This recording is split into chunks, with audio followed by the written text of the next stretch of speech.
Everyone, welcome back to Nancy classes and this is नैंसरी।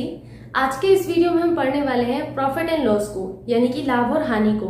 इससे पिछले lectures में आपने परसेंटेज को देखा, 5-7 लेक्चर आपने परसेंटेज के देखे, तो वहां पर जितने तरह के क्वेश्चंस आपके बन सकते थे वो सभी के सभी क्वेश्चंस मैंने आपको करवाए हैं। तो आपको क्या करना है, बस प्रैक्टिस करनी है।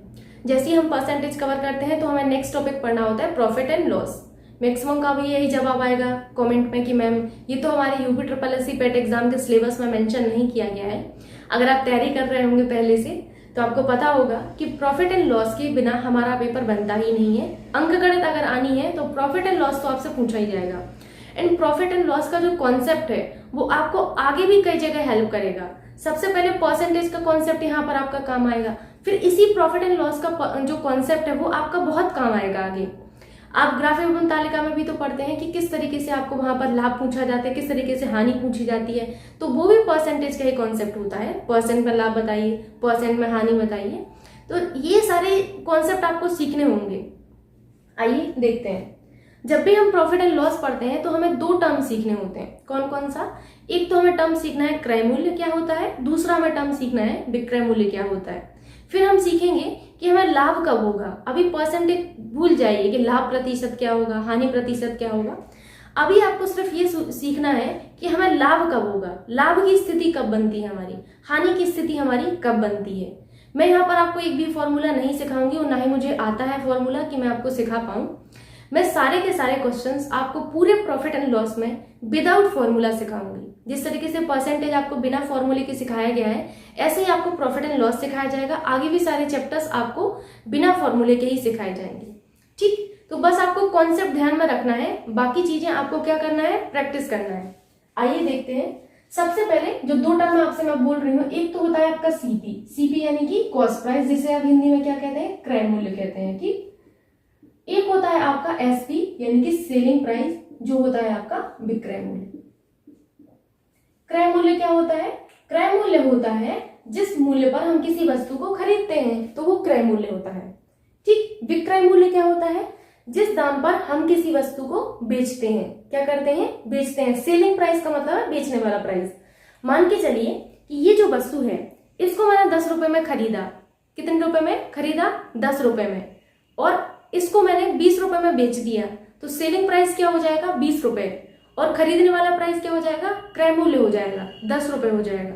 ठीक है, आपको दिया रहेगा कि इस वस्तु का क्रय मूल्य इतना है और इतने रुपए में बेचा गया यानी कि ये हमारा सेलिंग प्राइस बन जाता है। ठीक, अब आपको ये देखना है कि हमारे लाभ की स्थिति कब बनेगी। लाभ की स्थिति कब बनेगी, इसको मैं एक आपको जनरल सी भाषा में समझाती हूँ। मान के चलिए कि ये मार्कर है, ये 10 रुपए का है, इसका क्रय मूल्य कितना है? 10 रुपए का है। मैंने 10 रुपए का खरीदा और मैंने इस मार्कर को 30 रुपए का बेच दिया। विक्रय मूल्य क्या हो गया? 30 रुपए हो गया। तो यहाँ पर आप बताइए कि मैंने तो 10 रुपए का खरीदा था किसी से, लेकिन मैंने उसको 30 रुपए में बेच दिया, तो मुझे क्या हुआ? 20 रुपए का फायदा हुआ ना। अभी आप परसेंटेज भूल जाइए, कितने प्रतिशत का फायदा हुआ, कितने प्रतिशत का नुकसान, ये बाद की बात है। पहले ये समझिए कि इस पर हमें क्या हुआ? लाभ हुआ। मान के चलिए ये वस्तु मैंने 10 रुपए की खरीदी थी इस मार्कर को, लेकिन इस मार्कर को मैंने जो है किसी और व्यक्ति को 5 रुपए में बेच दिया। खरीदा 10 का, 5 का बेच दिया, लग गया चूना। तो क्या हुआ यहाँ पर? आप समझ सकते हैं कि यहाँ पर मुझे नुकसान हुआ है। ठीक, तो इसी तरीके से आपको कॉन्सेप्ट याद रखना है कि हमारा प्रॉफिट कब होता है, हमें लॉस कब होता है। फिर से समझ लीजिए। मान के चलिए कि ये बोर्ड है, इस बोर्ड का क्रय मूल्य जो है 100 रुपए है। मैंने इसको बेच दिया 200 रुपए में, यानी कि इसको बेचने वाला प्राइस यानी कि विक्रय मूल्य हो गया। तो मैंने इसको कितने में बेचा? मैंने इसको बेचा है 200 रुपए में। ठीक, तो आप कहेंगे 100 रुपए में खरीदा है, 200 रुपए में बेचा है, तो यहाँ पर हमें प्रॉफिट हो गया, लाभ हो गया 100 रुपए का। अब यही बोर्ड 100 रुपए का मैंने खरीदा, लेकिन मैंने आप में से किसी एक व्यक्ति को, किसी एक स्टूडेंट को इसी बोर्ड को 50 रुपए में बेच दिया। तो क्या हुआ? खरीदा मैंने 100 रुपए का, बेचा अब आपको 50 रुपए का। तो बताइए कि मुझे नुकसान हुआ कि यहाँ पर लाभ हुआ? तो आप कहेंगे मैम आपको नुकसान हुआ है ना। तो यही कॉन्सेप्ट आपको सीखना है। यानी कि यहां से एक चीज आप समझ गए होंगे कि यदि हमारा विक्रय मूल्य अधिक है, विक्रय मूल्य यदि हमारा क्रय मूल्य से अधिक है, किससे? क्रय मूल्य से अधिक है, तो ये हमारे प्रॉफिट वाली कंडीशन बनती है। यहाँ पर हमें लाभ अर्जित होगा, लाभ अर्जित होगा। समझिए इस चीज को। मैंने क्या कहा था कि इस वस्तु का क्रय मूल्य 10 रुपए है और विक्रय मूल्य कितना है? 20 रुपए है। मैंने इसको 20 में बेचा तो विक्रय मूल्य बन गया। तो विक्रय मूल्य ज्यादा है ना, तो आप कहेंगे 10 का लाभ हुआ क्योंकि बेचा 20 में, खरीदा 10 में, तो बेचने वाला मूल्य क्या हो जाएगा, विक्रय मूल्य, खरीदने वाला मूल्य क्या हो जाएगा, क्रय मूल्य। तो आप कहेंगे 10 का लाभ हुआ, यानी कि यही तो कंडीशन हुई कि विक्रय मूल्य ज्यादा था ना 20 रुपए और क्रय मूल्य कम था।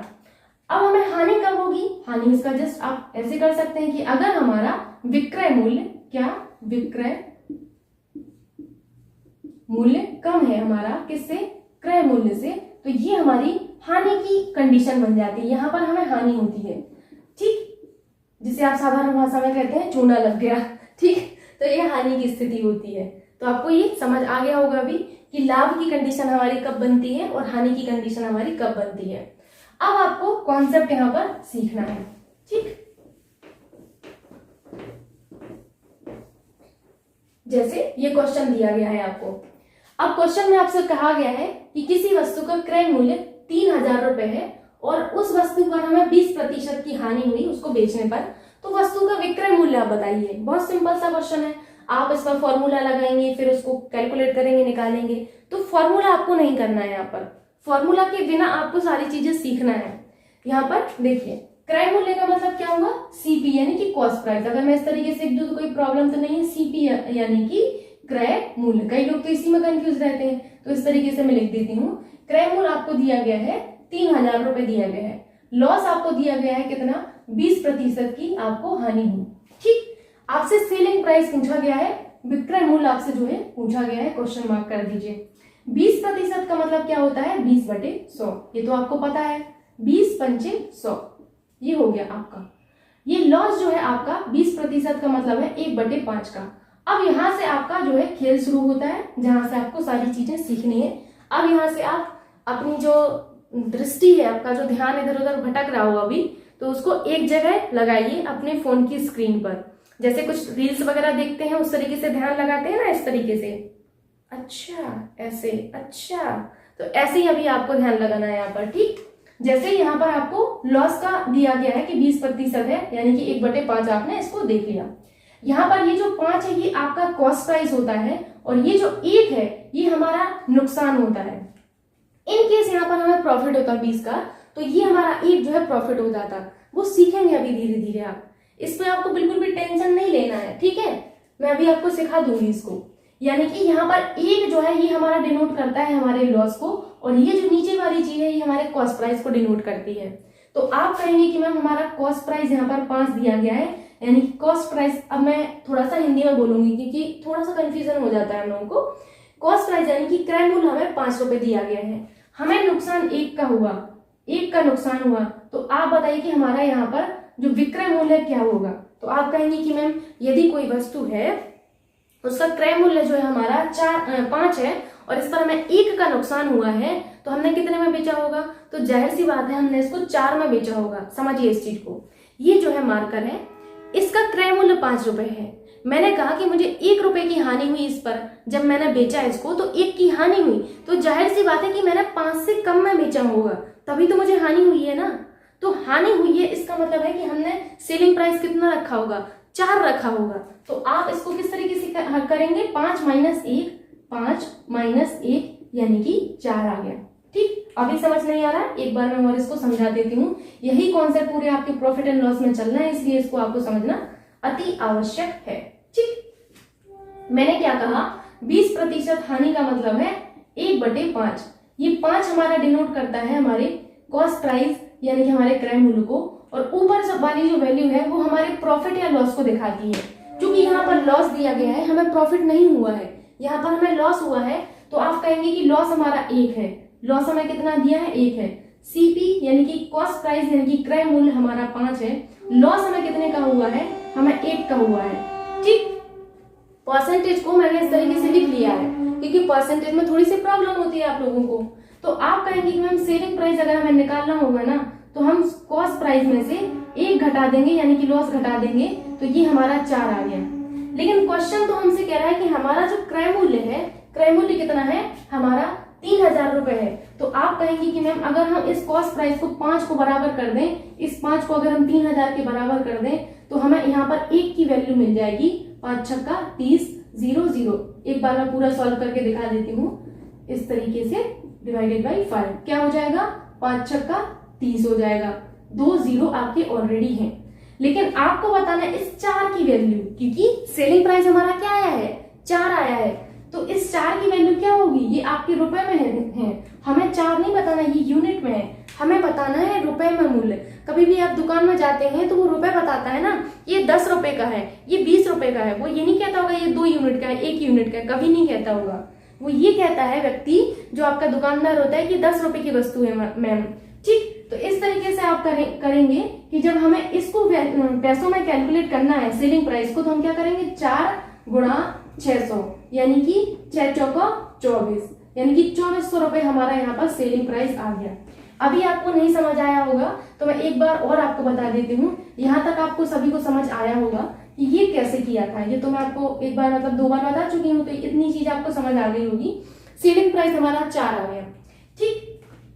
अब यहाँ पर देखिए क्वेश्चन कह रहा था कि हमें क्रय मूल्य दिया गया है भैया, कितना दिया गया है, 3000। आप कहेंगे यहाँ पर तो हमारा क्रय मूल्य 5 यूनिट है, तो आपको 1 यूनिट की वैल्यू निकालनी होती है। तो किस तरीके से हम 5 यूनिट को बराबर कर देंगे 3000 के, तो 1 यूनिट कितना हो जाएगा, 3000 बटे 5, यानी कि 5 छक्का 30 00। हमें तो इस 4 की वैल्यू बतानी है, हमसे पूछा गया है विक्रय मूल्य यानी कि सेलिंग प्राइस आप बताइए। तो सेलिंग प्राइस हमारा यहाँ पर 4 है, तो अगर हम 4 से इसमें गुणा कर देंगे तो ये हमारा सेलिंग प्राइस आ जाएगा, 4 छंग 24 होता है, तो ये क्या हो जाएगा, 2400 रुपए हमारा यहाँ पर क्या आ गया, सेलिंग प्राइस आ गया। था ना सिंपल। दूसरा आप सीखेंगे तो आपको और यहाँ पर मतलब फायदा मिलेगा सीख के, आप अभी इस पर ध्यान दीजिए। पर दूसरा क्वेश्चन सिखाने से पहले मुझे ऐसा लग रहा है एक बार मुझे यहाँ पर प्रॉफिट वाली कंडीशन आपको बता देनी चाहिए। इन केस ऐसा क्वेश्चन है कि क्रय मूल्य आपको दिया गया है 3000 रुपए और आपसे कह रहे हैं कि इस वस्तु को बेचने पर हमें प्रॉफिट होता है 10% का हमें प्रॉफिट हुआ, तो बताइए कि हमने वस्तु को कितने में बेचा होगा। सुनिए ध्यान से क्वेश्चन को। यदि किसी वस्तु का क्रय मूल्य 3000 रुपए है और इसको बेचने पर हमें 10% का लाभ अर्जित होता है, तो हमने उस वस्तु को कितने में बेचा होगा। वैसे तो ओरल कर सकते हैं आप लोग, बट यहाँ पर मैंने 10% जानबूझ कर लिया है ताकि आप सीख पाए। 10% का मतलब क्या है, आप कहेंगे 10 बटे 100, वेरी गुड। तो आपने कहा 1 बटे 10। अब 1 बटे 10 में खेल आप शुरू करिए अपना, जो मैंने अभी आपको सिखाया है। इस 10 का मतलब है आपका कॉस्ट प्राइस और इस 1 का मतलब है प्रॉफिट या लॉस। आपको क्या दिया गया है क्वेश्चन में, क्वेश्चन में आपको प्रॉफिट यानी कि लाभ वाली स्थिति बताई गई है, यानी कि हमें लाभ दिया है, प्रॉफिट दिया है, ये हमें क्या दिया है, लाभ दिया गया है। समझ रहे हैं आप इस चीज को। अगर हमें क्वेश्चन में लॉस देता तो ऊपर वाली जो वैल्यू है वो हमारी लॉस को दर्शाती। तो आपने कहा कि कॉस्ट प्राइस हमारा कितना है, 10 है, लेकिन हमारे लाभ कितने का हुआ है, प्रॉफिट हमें हुआ है 1 का। एक चीज बताइए कि यदि किसी वस्तु का क्रय मूल्य 10 है और हमने इस पर 1 का लाभ अर्जित किया है, तो हमने बेचा कितने का होगा, ऑब्वियस सी बात है हमने 11 में बेचा होगा। प्रॉफिट की कंडीशन में जोड़ना होता है, लॉस की कंडीशन में आपको घटाना होता है। तो सेलिंग प्राइस आपका क्या हो जाएगा, 10 + 1 यानी कि 11 हो जाएगा। ठीक। क्वेश्चन क्या कह रहा था आपसे कि हमें कॉस्ट प्राइस यहाँ पर दिया गया है और कॉस्ट प्राइस यहाँ पर देखिए आपका 10 यूनिट आया है, तो आप कहेंगे कि 10 यूनिट को यहाँ पर शायद आपको ना दिखे, तो मैं यहाँ पर सॉल्व कर देती हूँ, ठीक है, वहां पर दिखता नहीं है आपको। तो यहाँ पर मैं कहूंगी कि 10 यूनिट को अगर आप इक्वल कर देंगे किसके, 3000 की, क्योंकि आपको दिया गया है भैया क्रय मूल्य और यहाँ पर क्रय मूल्य आपका कितना है, 10 यूनिट। तो इस 10 यूनिट को आप सॉल्व करिए तो 1 यूनिट की वैल्यू क्या आ जाएगी आपकी, 1 यूनिट की वैल्यू आपकी 300 रुपए आ जाएगी। कितनी, 300 रुपए आ जाएगी। लेकिन आपको कैलकुलेट करना है सेलिंग प्राइस, तो आप कहेंगे कि 11 यूनिट की अगर वैल्यू निकालनी है तो 300, समझ में नहीं आ रहा होगा शायद राइटिंग की वजह से, मैं इस तरीके से लिख देती हूँ, 300 गुणा 11 यानी कि 11 × 3300 रुपए जो है आपका यहाँ पर सेलिंग प्राइस आ जाता है। तो ये प्रॉफिट की कंडीशन आपको समझ में आ गई होगी और लॉस की भी कंडीशन। एक बार मैं हट जाती हूँ तो आप क्वेश्चन को देख लीजिए कि मैंने दोनों तरीके से सॉल्व करके बता दिया कि अगर आपको हानि दी जाए तो आपको कैसे सॉल्व करना है, और प्रॉफिट दिया जाए कि अगर आपको 10% का लाभ हुआ किसी वस्तु पर तो किस तरीके से आपको सॉल्व करना होता है। ओके, सो आशा करते हैं कि आपको समझ आया होगा। अभी हम नेक्स्ट क्वेश्चन पर मूव करते हैं।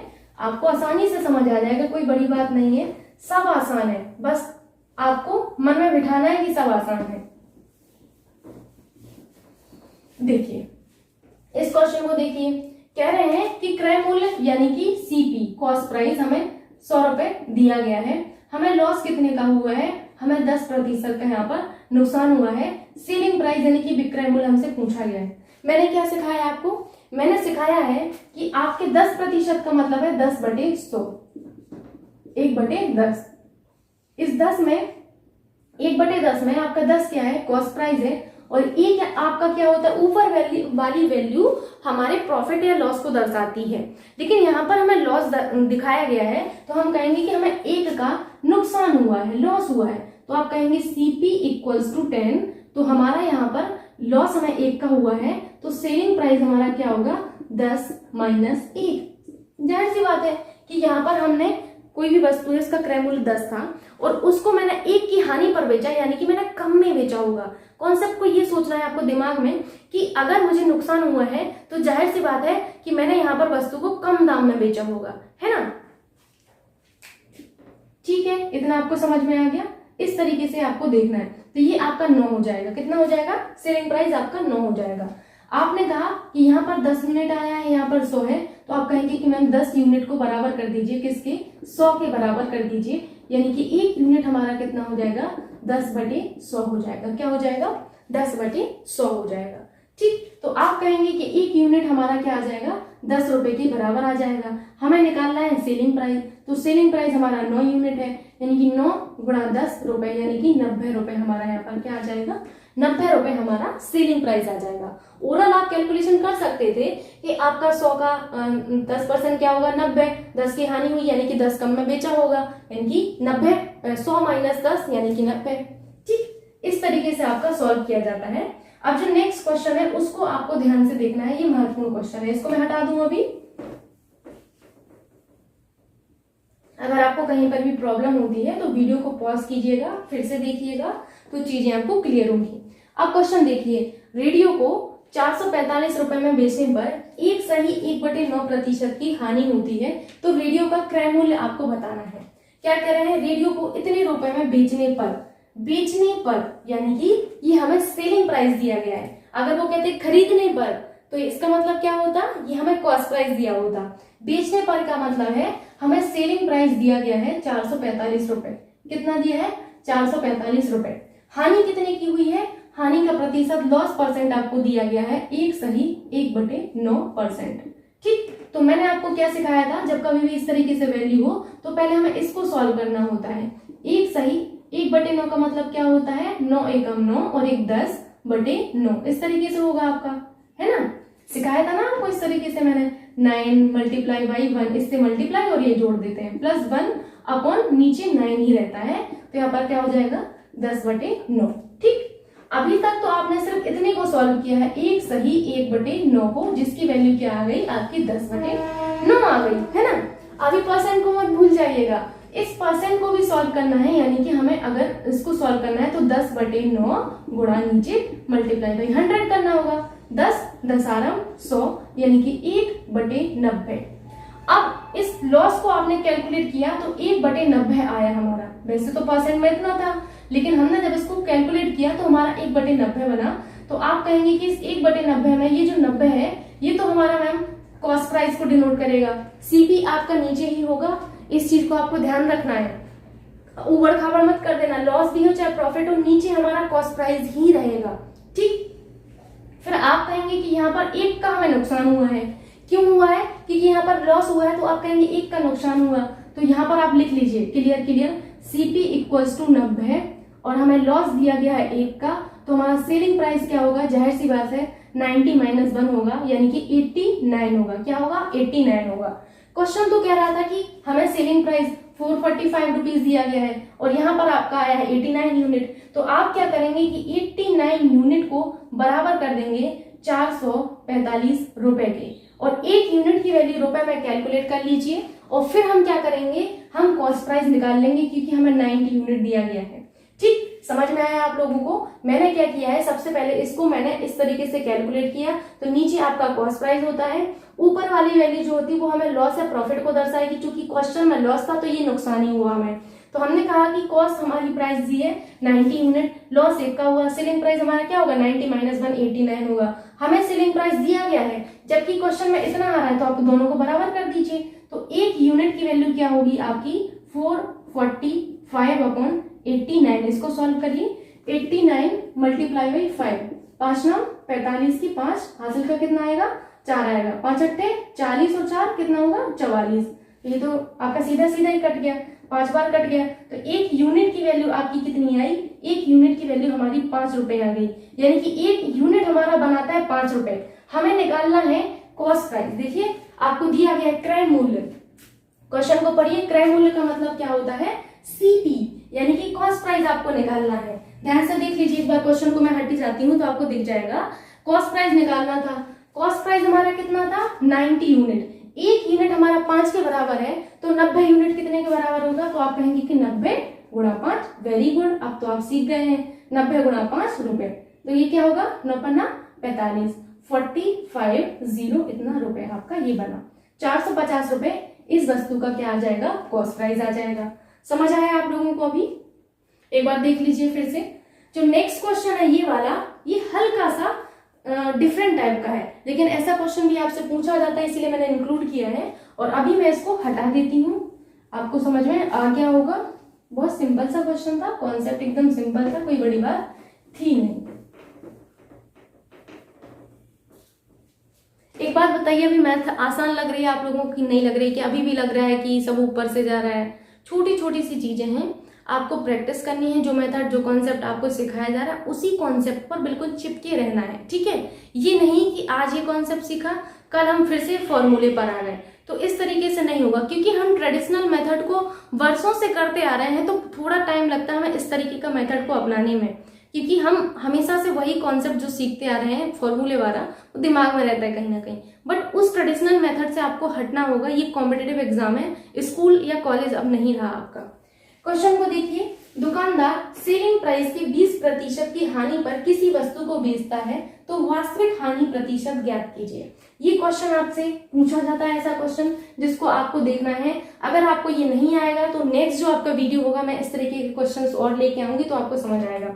अभी लेकिन आपको ध्यान से समझना है, दुकानदार सेलिंग प्राइस के 20% की हानि पर किसी वस्तु को बेचता है। क्या कह रहे हैं, 20% की हानि। तो आप कहेंगे कि 20% का मतलब है हमारा 20/100, यानी कि 20 पंचे 100, यही होगा ना। तो आप यहाँ पर देखेंगे कि ये जो 1/5 है, इस 1/5 में हमें देखना होगा कि हमारा 5 क्या है और हमारा 1 क्या है। आप देखिए यहाँ पर, दुकानदार सेलिंग प्राइस के 20% की हानि पर, किसके, सेलिंग प्राइस के, तो ये हमारा सेलिंग प्राइस दिया गया भाई। इस चीज को अब आपको समझना है। अभी तक हम कॉस्ट प्राइस पढ़ रहे थे नीचे, लेकिन यहाँ सेलिंग प्राइस की, देखिए सेलिंग प्राइस के जब कभी भी ऐसा लिखा हुआ हो ना, तो ये नीचे वाली वैल्यू हमारी सेलिंग प्राइस होती है। क्या होती है, सेलिंग प्राइस होती है। तो आप कहेंगे कि मैम सेलिंग प्राइस हमारा 5 है और हमें 1 का नुकसान हुआ। कितने का, 1 का नुकसान हुआ है। 1 मिनट, ये लॉस लिखना था, एल लिखना था मुझे, और यहाँ पर 1 का नुकसान हुआ। अब इस चीज को ध्यान से समझिए। अगर किसी वस्तु को हमने 5 में बेचा है, कितने में बेचा है, ये मान के चलिए कि ये वस्तु है, इसको मैंने 5 रुपए में आपको बेच दिया, किसी एक अपने स्टूडेंट को बेच दिया 5 रुपए में, ठीक। लेकिन मुझे 1 का नुकसान हो गया बेचने पर आपको। तो आप ये बताइए कि ये वस्तु कितने की होगी, मुझे कितने की पड़ी होगी जब मैंने खरीदा था। तो आप कहेंगे कि मैम आपको 5 से ज्यादा की पड़ी होगी, तब आपने 1 का नुकसान करके हमें बेचा होगा। तो जाहिर सी बात है कि इस वस्तु का कॉस्ट प्राइस क्या होगा, इस वस्तु का कॉस्ट प्राइस होगा 5 + 1 यानी कि 6 हो जाएगा। अभी भी नहीं आ रहा होगा समझ में, मैं समझ रही हूँ इस चीज को कि ये थोड़ा सा कॉन्सेप्ट यहाँ पर आपको समझना है। मैं एक बार और समझा देती हूँ। मान के चलिए कि ये पेन है, ठीक। ये पेन जो है मैंने आपको 5 रुपए में बेच दिया, आपको मैंने 5 का बेचा, लेकिन मुझे 1 का नुकसान हो गया है, 1 रुपए का मुझे इस पर नुकसान हुआ है। तो आप क्या कहेंगे कि मैम जाहिर सी बात है कि ये पेन जो है आपका 5 से ज्यादा का होगा, तभी आपको नुकसान होगा, क्योंकि 5 का तो मैंने आपको दिया ही है, और 5 का देने पर मुझे 1 का नुकसान हो गया। तो इसका जो कॉस्ट प्राइस है, यानी कि क्रय मूल्य होगा इस वस्तु का, मेरे लिए जो भाव होगा वो कितना होगा, मेरे लिए इस वस्तु का भाव 6 रुपए ही होगा। तब मैं आपको 1 के लॉस पर बेचूंगी, तो आपको 5 पर बेचूंगी। इसको इस तरीके से समझ सकते हैं कि मान के चलिए कि ये मैंने जो वस्तु खरीदी, इसको मैंने 6 रुपए में खरीदा, यानी कि जो क्रय मूल्य है इसका 6 रुपए है। मैंने 1 रुपए लॉस करके आपको 5 में बेच दिया, तो क्या हुआ, आप यही तो कंडीशन बनी ना। अब आपको समझ में आया होगा कि यहाँ पर हमारा सेलिंग प्राइस क्या बन जाएगा, विक्रय मूल्य हमारा क्या बन जाएगा, 1 + 5 यानी कि हमारा 6 बन जाएगा। हमसे पूछा क्या गया है, तो वास्तविक हानि प्रतिशत ज्ञात कीजिए। क्या, वास्तविक हानि प्रतिशत ज्ञात कीजिए। हानि हमें कितने की हुई है, आप कहेंगे कि हानि हमें हुई है 1 की। नीचे हमारा 1 मिनट, यहाँ पर ये कॉस्ट प्राइस था, कॉस्ट प्राइस, यही तो मैं आपको सिखा रही थी ना कॉस्ट प्राइस, कि आपका एक वस्तु है, इसको मैंने आपको 5 में बेच दिया, 1 का मुझे नुकसान हुआ, तो मेरे लिए इस वस्तु का दाम क्या होगा, आप कहेंगे कि आपके लिए इस वस्तु का दाम जिस दाम पे आपने खरीदा होगा, क्रय मूल्य इसका होगा, वो कितना होगा, 5 + 1 यानी कि 6। अब आपको कैलकुलेट करना है वास्तविक हानि परसेंट, ज्ञात कीजिए वास्तविक हानि परसेंट। आप कहेंगे कि हानि हमें 1 की हुई है, और जब भी हम हानि ज्ञात करते हैं तो नीचे हमारा कॉस्ट प्राइस ही आएगा।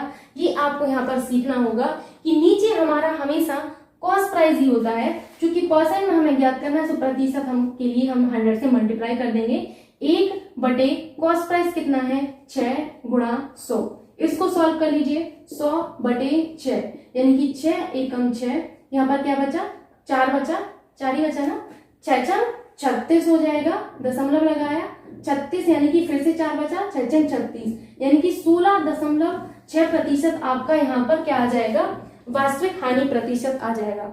ये कॉन्सेप्ट आपको थोड़ा सा बॉदर कर रहा होगा अभी, बट नेक्स्ट लेक्चर जो होगा मैं इसमें इस तरीके का एक आध क्वेश्चन और ले लूंगी तो आपको समझ आएगा। बट मुझे नहीं लग रहा कि इतना टफ है, जिस तरीके से मैं आपको 2-2 3-3 बार समझाया है, कि इस कॉन्सेप्ट को माइंड में रखना है कि यदि कोई वस्तु, मान के चलिए मेरे पास जो वस्तु है वो मैंने खरीदी थी, कितने की, 30 रुपए की खरीदी थी, मैंने 5 रुपए का नुकसान करके आपको कितने में बेची होगी, तो आप कहेंगे कि मैम 30 की थी, 5 का नुकसान हुआ, यानी कि आपने मुझे 25 में दी।